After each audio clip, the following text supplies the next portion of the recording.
Hi, welcome to the press. Welcome to our second show of this week. First tournament of the year on the PGA Tour in 2026. We've got the 2026 Sony Open in Hawaii. We're going to go in depth in this episode. We do 3 episodes a week on our show, one voice only on Monday to start talking about our first clicks, first impressions of the tournament. You can get that wherever you get your podcast.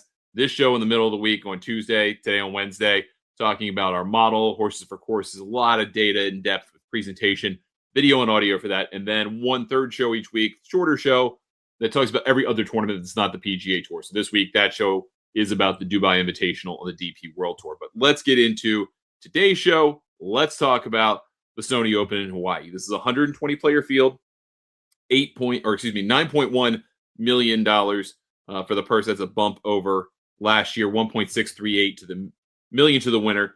We're playing at Waialae Country Club in Honolulu, Hawaii. This is a Seth Raynor design that opened in 1927. It's a par 70, one of the shortest courses on the PGA Tour, 7,044 yards, one par 5 on each side.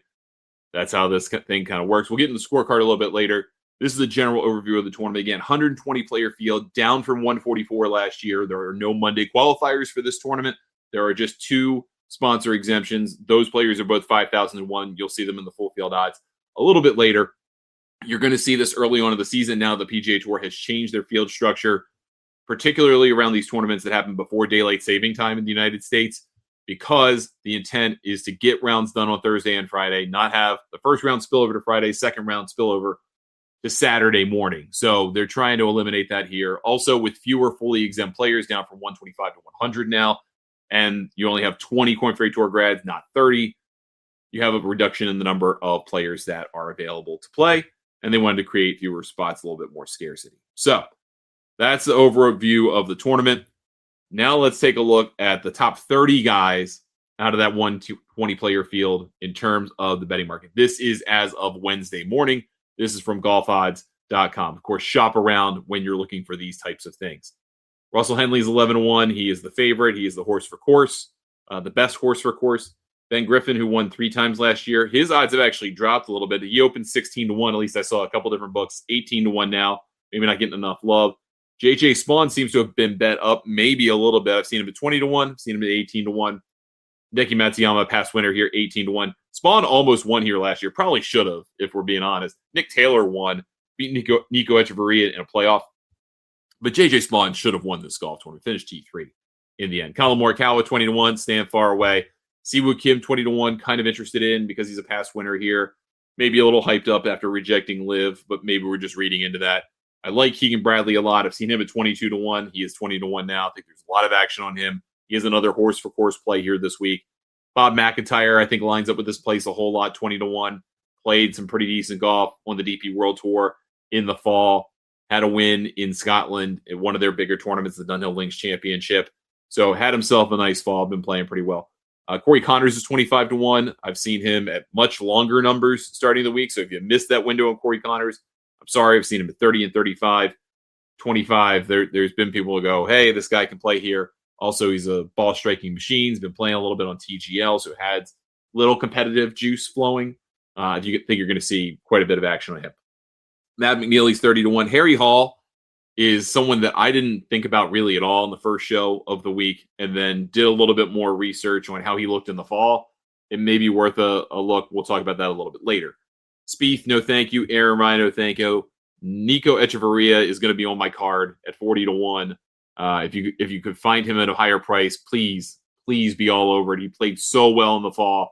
He almost won here last year. It almost feels like a place where he's bound to win eventually, if not this year. A couple of 45s of note, Rico Hoey and Brian Harmon. Brian Harmon is a definite course fit. We will get to that later. Rico Hoey had a fabulous fall, and I think a lot of people are expecting big things from him now that he's gone away from the traditional putter to the wand.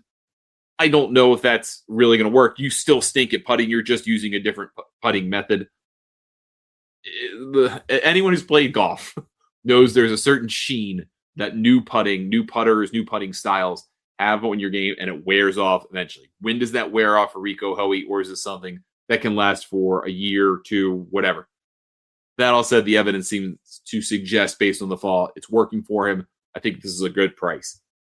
You got Chris Gotterup and Adam Scott at 50-1, along with Taylor Pendrith. Matt McCarty had a fabulous fall. really started to figure out the PGA Tour toward the back end of the year. I like him a lot here this week. I've seen a number of people with him on their cards. Denny McCarthy at 55-1, Eric Cole 55-1, Johnny Kiefer, Ryan Gerard. Those guys, I like a lot of those guys. Ryan Gerard played great in Mauritius to end the year to secure a Masters invite. Johnny Kiefer is going to be in the top 50 in the world for a long time to come. He is a fantastic, talented player. He may not win this week, but you may like him a lot at these kinds of prices, even more than I do now at these prices sooner than later. They will not last forever, I promise. Eric Cole does play pretty well at this golf tournament, 2 top 15 finishes the last 5 years. Denny McCarthy, local guy to me. He has kind of that Russell Henley archetype, which I think should work well here. He doesn't have the best results in the world here, but he is a top 20 machine, and that there is some value to that. Let's talk about the model. Top 10 in our model. Full field model available for our members over at golfnewsnet.com. $40 for 1 year, $70 for 2 years, $100 for 3 years. One of the best values in golf. We'll give it to you straight. Give you access to lots of tools and easy data to make it simpler to think about these things. I think a lot of folks, and this is editorializing, get too into the weeds, get too complex when trying to find guys to like for various reasons. The basics do a really good job of telling the story. That's what we try to do with our stuff over our Golf Newsnet. Don't overwhelm you with too much, because you're kind of looking for a problem that doesn't exist or an answer to a problem that doesn't exist. Finding golf winners is hard. Using the bigger sets of data, the longer term sets of data, that gives you a better shot of finding the answer, in my view. Top 10 of the model this week. I said in the first show of the week that I would be somewhat hedging with this model because I wasn't sure what it was going to spit out, for one. Two, a lot of the players in this field either have not played on the PGA Tour recently because they were players who were in the top 100 or top 60 in the FedEx Cup, maybe didn't play that much in the fall. Also had a month off. Also, a lot of these players have never played consistently on the PGA Tour because they're coming from the DP World Tour, 10 players, or they're coming from the Korn Ferry Tour, 20 players. And most of that graduating class has no PGA Tour experience of significance. So if you think about all that, about half the field hasn't really played meaningful PGA Tour golf in months, if ever. So that all said, we got to look at historical norms over those 1 and 2 year windows, and that's where the rankings come in. So number one's Russell Henley. That makes sense. He's a top 10 player in the world. Ben Griffin, also top 10 player in the world. JJ Spawn, top 10 player in the world. These guys make sense 1, 2, and 3. My surprise was Christopher Rattan, because his limited experience here in the United States is good. It's not particularly high end, but it's good. Keegan Bradley is 5. Harry Hall is 6. Matt McNeely 7. Bobby Mack 8. Kurt Kitayama and Siwoo Kim at 9 and 10 are a little bit surprising. Kitayama does really well in these kind of middling events, and that is a significant part of our model. And Siwoo Kim has become a lot more of a consistent player in the last 3 or 4 years. It's been interesting to see the evolution of him as a player, become a guy that kind of has 5 good starts a year to 15 good starts a year. It's, he's a top 20 machine. It's very interesting. It's very interesting. Let's take that and we'll go on a little bit more of betting odds. We just mentioned Christopher Rattan, 60-1, won in South Africa to end his run. Incredible year in the DP World Tour, 2 wins, won the Gary Player event in Sun City. They're both tropical environments. Maybe you take something from that. They're both kind of tight golf courses. You could take something from that. They're both subject to the wind. I don't really like the idea of anyone from the Korn Ferry Tour or DP World Tour winning this week, just because everything else is different, right? It's still golf, but the logistics are different. The hotel rooms are different. The courses are different. The expectations are different. The people are different. All of those things are different. That's something you really can't account for in modeling, but it has an effect. It takes a while to get used to, except for the most brilliant of players. And while I think Johnny Kiefer is one of those, I still think it's going to take a little time to figure it out. Matt Meisner, 65-1. Billy Horschel, 65-1. He's been bet down quite a bit. I saw him at 90 to open the week. He is a horse for course here. People saw him play a couple matches at TGL and went, oh my God, I got to bet this guy. That doesn't seem to translate from SoFi Center to wherever he's playing. Didn't have a good year last year, but I know he's heavily motivated to be able to play well this year. Mike Kim and Jake Knapp are 70-1. I won't go through everybody at this point, but some guys I do want to point out that I think are worth a bet. Max McGreevy had a great fall, 80-1. Alex Smalley had a really nice fall, 80-1. Pearson Coody comes off the Corn Ferry Tour, kind of straddled both tours last year, just seemed to kind of play well a lot of places. I don't like him this week, but I want to point him out for next week. I think he would be a great play for the Amex. Neil Shipley at 100-1, same thing. I think he will thrive once you get away from the tighter places. This is just a little too tight, a little too short. Tony Finau, same thing next week. Tom Kim could be interesting here. Had a horrible year last year. Really kind of fell off the wagon a little bit. If he has something back, this is the kind of place that should work for him. That's a big if. I'm not going to put money on it, but I do think he's interesting. Zach Blair at 101 had a great finish to the fall. That doesn't mean I think he's going to do anything special, but just want to point that out. If you're going to play someone in this range, there are three people, I guess I would point out. Takumi Kanaya finished the year so strong. Finished last year very, very strong to keep his spot on the PGA Tour. I like him a lot here. I think he's a good longer shot play. You can find this number probably closer to 125 if you scout around. Doug Gim, great fall. I like that as well. And obviously got out of Q school. So 100, 125-1 has to have a lot of confidence, knows the pressure's on too. A lot to play for there. Luke Clanton, 125-1. I still believe in the kid, but he, like Matt McCarty last year, went through it. Like, you go through a cycle of the schedule. You learn the places that you like. You learn where you want to stay. There's so many things that go to professional golf that have nothing to do with actually hitting shots that you have to learn to get better on the PGA Tour. Luke Clanton went through that last year. I think he will go through it a little bit this year, and then the cycle will start where he can go, okay, I know how to do this now. Now I can go focus on the golf. 125-1 is a long shot. Maybe a top 20 play would be interesting for him. And I want to point out Keita Nakajima, who's played in this tournament before. He was a former world number one amateur, finally got to the PGA Tour through the DP World Tour. He is a very, very good ball striker, very good player. I think he can put himself in position to play here. I would like him on a 10 or a 20 bet here. And I think I will like him sooner than later to win on the PGA Tour. I won't go through everybody on this full list of longer shot guys. You know, now we're in the 125 to 250 range, but there are some guys that I want to point out. So Adrian Dumonte Chissart, I think, will be great on the PGA Tour eventually. I don't think this is the week for him. Stephen Fisk just won the Sanderson Farms, RIP to the Sanderson Farms. It's not going to be in the fall anymore. But he just won. I do like what he brings to the table to this tournament. Could be an interesting longer shot. Nick Dunlap has a lot of people's attention this week. I'm really not sure why, other than that the price was enormous. If he can figure out how to drive the golf ball, and that is a huge if, then these prices will not be around long and he will win a third time. If he can't drive the golf ball, he will shoot 90. And it's somewhere, it's one of those two. I don't think there's going to be an in-between. So that's not worth the risk to me. If I were going to go to somebody that's a longer shot, I would go to like a Brian Campbell, who's 150-1 here. I've seen him at 200. I've seen him at 250 opening the week. People have the same idea I do. Keeps the ball in play. Doesn't have to be long. Got a good short game. He's won twice already. He doesn't care that he's the shortest guy on tour by miles. I think that's an interesting play. But do get a better number than 150-1, please. If you're looking at someone like Isaiah Salinda, who contended a couple different times last year, I don't love him this week. I'd rather go with an Austin Smotherman at 250-1. Or what about Adam Schenk, who won in Bermuda? He's a great ball striker. He is literally putting one-armed right now. And he said he's not going away from it, but if it's working for him, it's working for him.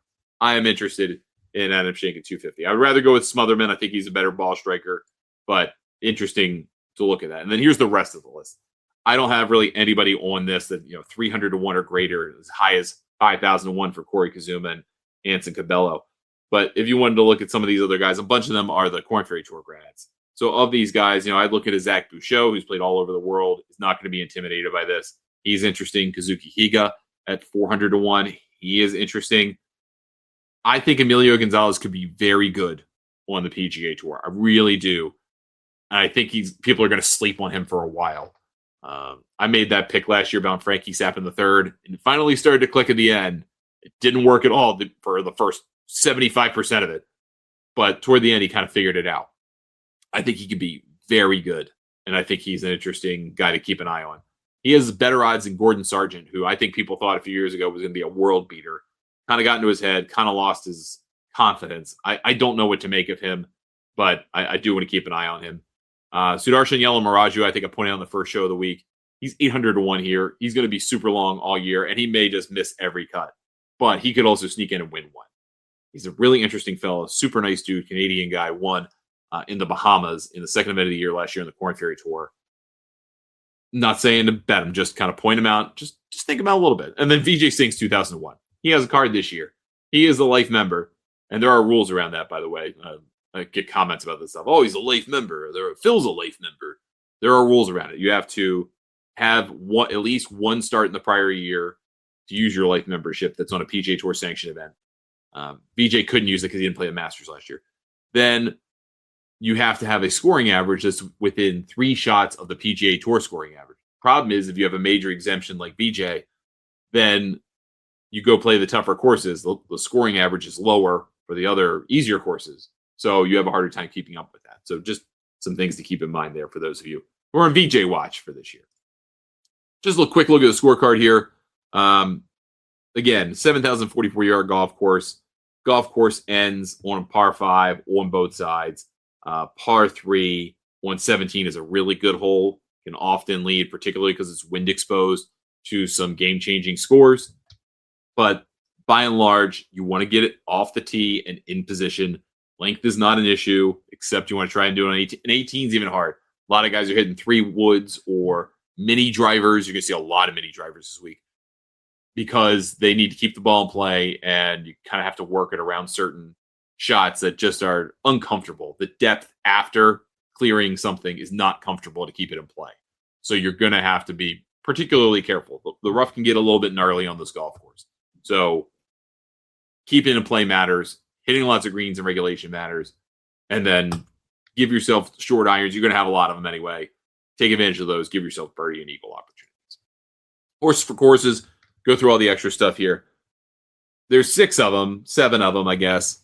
I threw Corey Connors in there and Eric Cole in there. They're both guys with 2 top 15s the last 5 years in this event. Russell Henley and Nick Taylor are your big ones, 4 and 3, respectively. Keegan Bradley's been in the top 12 here 3 of the last 5 years. Nico Echeverria should have won last year. He's had another top 15 here. JJ Spawn should have won here last year. Had another top 15 in this tournament. That doesn't tell you everything, but I do think what this tells you in the next couple of slides will tell you is that this golf course is not about length. It's about high quality ball striking, and you don't have to be a bomber to succeed in this tournament. Course fits, again, we're looking at to determine a course fit, how a player gains their strokes breakdown wise, percentage of the categories, right? Off the tee, on the approach, putting around the green. The percentage of that when they finish in the top 25 of the PGA Tour versus the top 25, how they break it out in the last 5 years of this PGA Tour event this week. So how do they line up? How are they similar? And that's kind of an eye test type thing. But for me, those guys are Brian Harmon, JT Poston, Bobby Mack, Austin Eckroat, and Sahith Theegala. Theegala hurt himself last year playing TGL. Seems healthy now. Seems a little bit happier. He's got a lot to work on this year, trying to get back in that position he was just a couple of years ago. Eckroat, again, 2-time winner on tour. Kind of fell off the wagon last year. We'll see what becomes of him. He's in the field this week. Bobby Mack certainly fits this golf course we talked about. Brian Harmon is just a cut-making machine, just an ATM. Guys that play great in the fall. So multiple top 15 finishes in the last 5 PGA Tour events played. So take out the Hero World Challenge. Otherwise, you would have Hideki Matsuyama on this list. But guys who have been playing well. Zach Blair had a great fall. Nico, Doug Gim, Rico. I mean, we mentioned all of these guys already. Takumi Kanaya, Matt McCarty, Max McGreevy. All guys had a great fall. All played very, very well. Also, the downside is you had to play the fall, right? That doesn't make you a high-end player, but these are guys who play well in the fall. It doesn't necessarily translate into anything. Also, they had more than a month off. You can develop a lot of rust and bad habits in a month. So don't take that as gospel. I'm just telling you, guys you wouldn't be surprised to see based on how well they played in the fall. Then tournament past champions. Again, wanted to kind of bring up that this is a golf course that does not require you to be a long hitter. It requires you to be a quality ball striker. Last 7 champions of this event, 2 of them are on LIV. 1 was rumored to be on LIV. Well, 2 were rumored to be on LIV at different points. Nick Taylor won last year. Blake Grayson Murray won 2 years ago. Siwoo Kim and Hideki Matsuyama. That 3-wood he hit. That par 5, that was one of the best shots I've ever seen. Kevin Na, Cam Smith, and Matt Kuchar. Before that, Pat Kazire had a good run there as well. So again, not long hitters. You can have length, but you got to keep the ball in play. Typically, it doesn't matter if you're a great putter, although Nick Taylor is one, but quality ball striking is really what does the job at this golf course. Just a couple more things to point out. If you're doing top 20 plays, and we're not going to do first round leader stuff this week. I don't want to mess with that the first week of the year, to be honest with you. If you want to do that, I go for a longer shot. One of those kind of guys we liked in the fall that are course fit, like McGreevy or Matt McCarty, someone like that. I don't think I would try to play anything short. I think I would take the 4 days this first week and then start to kind of see who's coming out the gate hot. Maybe Rico Hoey, if you wanted to kind of have something that you thought has a better chance of getting there. Seems to be a first round merchant. Top 20 percentage leaders in the field this week. In the last 50 events, players who had at least 40% of their finishes in the top 20. None of these guys are surprising. Russell Henley, Ben Griffin, Sepp Straka. Straka's not relevant to this week. Colin Morikawa, Keegan Bradley, Harry Hall, Corey Connors, JJ Spawn, Denny McCarthy, Siwoo Kim, Matt McNeely. Again, those aren't going to be great values. All those players have very short odds. So maybe you can get like a Harry Hall or maybe a Denny McCarthy a plus money, maybe a Matt McNeely a plus money on a top 20, but it's going to be close to break even for a lot of these guys. So just want to point that out. There's not a lot of value sitting here this week, not a lot of surprises, but as the year goes on, we will develop more of those, of course. All right, that's going to do it for us on this episode of The Press. We will be back next week. Talk about the American Express. We'll have a 3-course event. That throws some wrenches into our system. Still, we'll have plenty to talk about, plenty to think about. We'll have Scotty Scheffler back. We'll have a lot of good players in that field, and we will talk all about that next Tuesday. Subscribe to our YouTube channel if you want to watch the video version of the show. If you want to listen to this as audio only, of course, you can catch it wherever you get your podcasts. Have any questions for me, Brian at thegolfnewsnet.com is how you can get a hold of me. You can join golfnewsnet.com for $40 a year, $70 for 2 years, and $100 for 3 years at thegolfnewsnet.com. Thank you so much for watching or listening. Good luck with all your bets this week. Let's make this a great 2026 season, and we'll see you soon right here on The Press.